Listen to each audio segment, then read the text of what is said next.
कथा हो। बताना। अरे हाँ कई तभी तो बताओ। हाँ बता। छोटा देखा दो क्या कथा हो। काला। अरे यार कुछ कहीं नहीं खा खरे पगली तोला देखा करो हो। तैसे भगवत की दरवाजे खोल। तो चेहरा कथा में सपने हार के देखा के तेज कथा हो। चावल देखा हो। एक मिनट तो देखा दे। नहीं देखा। कौन देखा था का? ता? कौन देखा था कथा हो? बाबा ऐसे ता? सुनना। हाँ।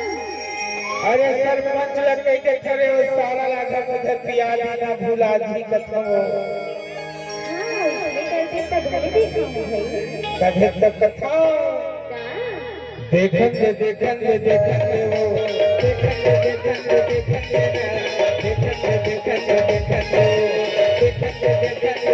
दे ना ये गोली वो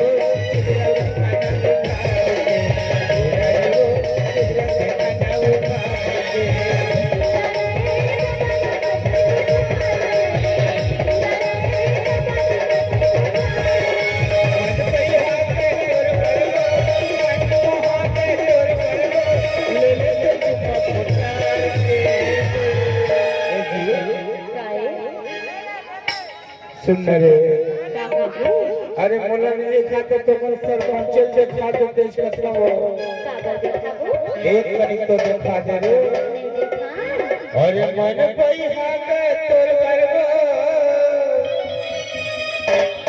हे मन वहां के तोर बरजी ओ ले तो चुमा पुकार के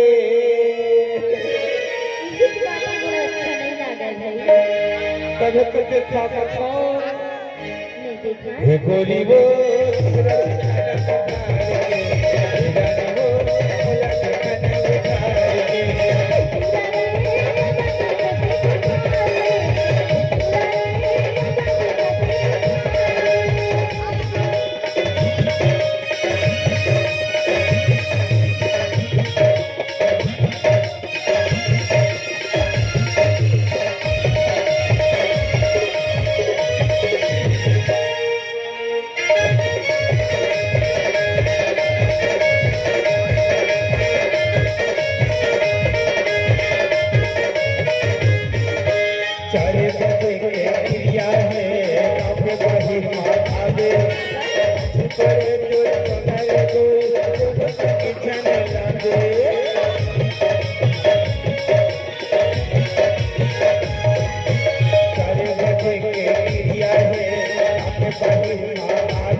देखा दे एक तरह से हंसता देखिएगा। अब तो देखा दे कथा वो सुनना ज्यादा होगी ना। हाँ सरपंच तोर कबल डोंगर कर करे तुम कथा हो भाई के टाइम पे भाग जब डंडा मारी ईमान है बात का सब कथा रे सरपंच ना बेरे वो डोंगर कर करे पूरे पगली। अब तो देखा दे ले भाई उधार न वो लेना ता उधार न वो की छुचत है जे उधार न कथा रे लेना वही उधार हो ले वही उधार के देख देखा तू हाथ से नहीं उठे रे मैं उधार था कथा एक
बलि सारे मन की मखले के बैठे रे कहते जाना का बनी बैठे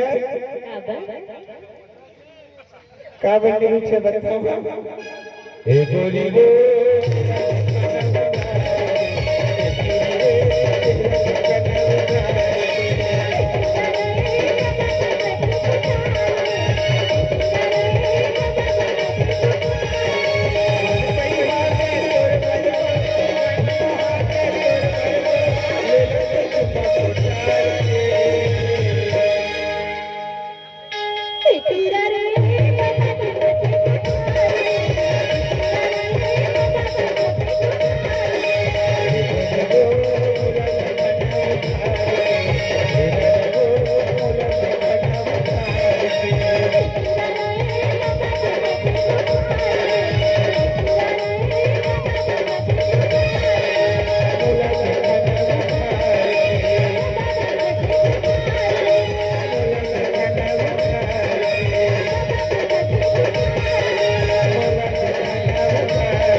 हरे